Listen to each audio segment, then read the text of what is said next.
पूरे 7 साल बाद चीन के राष्ट्रपति शी जिनपिंग भारत आ रहे हैं। 12 और 13 सितंबर को दिल्ली में ब्रिक्स शिखर सम्मेलन होने जा रहा है। इसी में हिस्सा लेने आ रहे हैं वो। इंडियन एक्सप्रेस के diplomatic editor Shubhajit Roy exclusive खबर लेकर आए हैं। रिपोर्ट के मुताबिक संभावित दौरे के लिए चीन ने संदेशा भिजवा दिया है। इसके लिए बाकायदा चीन की एक एडवांस टीम दिल्ली पहुंच चुकी है, जो उनके सिक्योरिटी और प्रोटोकॉल का ग्राउंड वर्क कर रही है। इस वीडियो में हम इसी हाई प्रोफाइल दौरे को डिकोड करेंगे, समझेंगे कि पिछले 2 सालों में कैसे जमी हुई बर्फ पिघली है, LAC पर अभी 50,000 सैनिकों का क्या स्टेटस है, कैसे NSA अजीत डोभाल बीजिंग में बैठकर शी जिनपिंग के दौरे की बिसात बिछा रहे हैं और इस यात्रा का महत्व क्या है। नमस्ते, मैं हूं स्वाति और आप देख रहे हैं इंडियन एक्सप्रेस हिंदी। सबसे पहले बात शी जिनपिंग के इस दौरे के तामझाम की। 12 और 13 सितंबर को होने वाली ब्रिक्स समिट के लिए दिल्ली का भारत मंडपम सजने लगा है। सूत्रों के मुताबिक यही वेन्यू पहली पसंद है। शी जिनपिंग अकेले नहीं आ रहे हैं, अपने साथ अधिकारियों, बिजनेस पर्सन्स और स्टेट बैक्ड मीडिया का एक बड़ा डेलीगेशन लेकर दिल्ली उतरेंगे। हालांकि भारत ने ब्रिक्स देशों को पहले ही साफ कर दिया है कि इस समिट के साथ कोई अलग से बायलैटरल यानी द्विपक्षीय बातचीत नहीं होगी। यानी शी जिनपिंग का ये कोई स्टेट विजिट नहीं है, लेकिन हाँ, समिट के साइडलाइंस पर PM मोदी और शी जिनपिंग के बीच मुलाकात जरूर होगी। जिनपिंग की इस मौजूदगी को 2020 के बाद से गर्त में गए भारत चीन रिश्तों को सुधारने की दिशा में अब तक का सबसे बड़ा कदम माना जा रहा है। अब सवाल ये है कि 2020 में जो रिश्ते टूटे थे वो दिल्ली तक कैसे पहुंचे। इसके लिए थोड़ा पीछे अक्टूबर 2024 में चलना होगा। रूस के कजान शहर में ब्रिक्स समिट चल रही थी। वहीं साइडलाइंस पर PM मोदी और शी जिनपिंग की मुलाकात हुई थी। इसी ने रिश्तों को सुधारने की नींव रखी। अगले ही महीने यानी नवंबर 2024 में पूर्वी लद्दाख में सैनिकों का डिसएंगेजमेंट पूरा हो गया। आज हम अगस्त 2026 में हैं। इन 2 सालों में काफ़ी कुछ बदल गया है। दोनों देशों के बीच डायरेक्ट फ्लाइट्स फिर से शुरू हो गई हैं, वीज़ा मिलने लगे हैं, चीनी कंपनियों पर लगी पाबंदियों में ढील दी गई है और एक और बड़ी बात, कैलाश मानसरोवर की यात्रा बहाल हो गई है। लेकिन यहाँ एक बहुत बड़ा लेकिन है। पूर्वी लद्दाख में LAC के दोनों तरफ आज भी 50,000 से ज़्यादा सैनिक डटे हुए हैं। डिसएंगेजमेंट यानी पीछे हटना तो हुआ है, लेकिन डीएस्केलेशन और डी-इंडक्शन माने सैनिकों की संख्या कम करना और उन्हें वापस बैरकों में भेजना अभी तक नहीं हुआ है। कुल जमा तनाव कम हुआ है, लेकिन बारूद अभी भी वही है। शी जिनपिंग ऐसे वक्त में आ रहे हैं जब अरुणाचल प्रदेश में LAC पर टेंशन की नई रिपोर्ट्स आ रही हैं। इसके अलावा चीन भारतीय बिजनेस पर्सन्स को वीज़ा देने में आनाकानी कर रहा है, जिसे भारत सरकार ने सख्ती से उठाया है। बीते दिनों विदेश मंत्री S जयशंकर ने चीन को लेकर बड़े नपे तुले लेकिन सख्त लहजे में सच्चाई बयान की। जयशंकर ने साफ कहा, 2020 की गर्मियों से लेकर 2024 की सर्दियों तक हमने एक बहुत ही खराब दौर देखा और इसकी सीधी वजह बॉर्डर के हालात थे। अंत में शांति के लिए बॉर्डर पर शांति सबसे जरूरी शर्त है।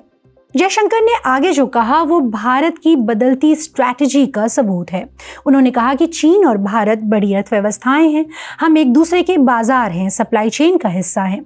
चीन ने अपनी नीतियां हमसे पहले और बेहतर लागू की, इसीलिए वो इंडस्ट्रियलाइज्ड हो गया। जयशंकर ने 2 टूक कहा, हमें चीन के साथ बिजनेस तो करना होगा, लेकिन पूरे कॉन्फिडेंस के साथ। हम पीछे नहीं हटेंगे, ठीक वैसे ही जैसे हम बॉर्डर पर डटे रहे। 1960 के दशक से लेकर आधी सदी तक हमने अपनी ताकत बढ़ाने में जो गलतियां की, अब हम उन्हें सुधार रहे हैं।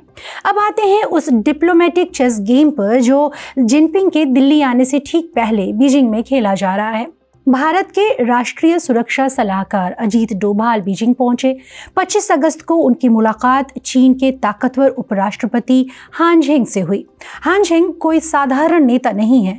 शी जिनपिंग के अंडर शंघाई में काम कर चुके हैं। 2012 से 2017 तक शंघाई के CPC यानी कम्युनिस्ट पार्टी कमेटी के सेक्रेटरी रहे हैं। वो चीन के रसूखदार शंघाई गुट के सदस्य हैं। इस मीटिंग में बात क्या हुई? भारत में चीन के राजदूत है शू फेइहोंग। उनके मुताबिक हान झेंग ने कहा कि भारत और चीन को अपने मतभेदों को सही से मैनेज करना चाहिए और रिश्तों को लॉन्ग टर्म और रणनीतिक नजरिए से देखना चाहिए। इधर भारत ने भी अपना रुख साफ कर दिया। डोभाल ने चीन के विदेश मंत्री और सीमा विवाद के विशेष प्रतिनिधि वांग यी से कहा, हमारे रिश्तों में जो ये नॉर्मलिसी लौट रही है वो सीधा इस बात का नतीजा है कि दोनों पक्षों ने बॉर्डर पर शांति बनाए रखी है। यानी डोभाल ने साफ कर दिया कि अगर बॉर्डर पर फिर कोई हरकत हुई तो ये नॉर्मलिसी डब्बे में बंद हो सकती है।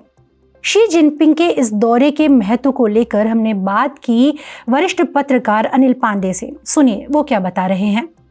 चीन के राष्ट्रपति हम जानते हैं कि अगर भारत जाते हैं तो ये 7 वर्षों के बाद उनकी पहली भारत यात्रा होगी और शी जिनपिंग और मोदी की मुलाकात अभी हमने पिछले साल यहाँ देखा कि चीन के थिएनचिन में हुई थी, जो कि एससीओ शिखर सम्मेलन के दौरान वो बहुत अहम रही थी। उसके बाद दोनों देशों के रिश्ते थोड़ा सुधरे थे। अभी यहाँ पर भारत के राष्ट्रीय सुरक्षा सलाहकार एनएसए यहाँ पर पहुंचे और उन्होंने सीमा मसले पर भी वार्ता की है और 25वें दौर की जो वार्ता हुई है उसके बाद उम्मीद लगाई जा रही है कि जो सीमा मसला है थोड़ा शांत होगा और रिश्ते बेहतर होंगे।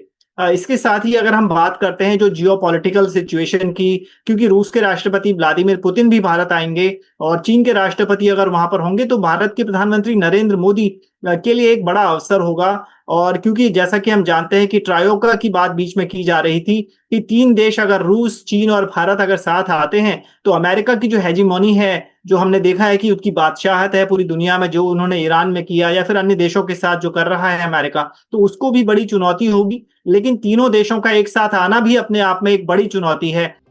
तो ये है शी जिनपिंग के 7 साल बाद हो रहे भारत दौरे की पूरी विसात। एक और ब्रिक्स का मंच है तो दूसरी तरफ लद्दाख से लेकर अरुणाचल तक पसरा हुआ एलएसी का तनाव। एक और ट्रेड और वीज़ा की ज़रूरतें हैं तो दूसरी तरफ कूटनीतिक अविश्वास। अजीत डोभाल और वांग यी ने सितंबर के सम्मेलन का स्टेज तैयार कर दिया है।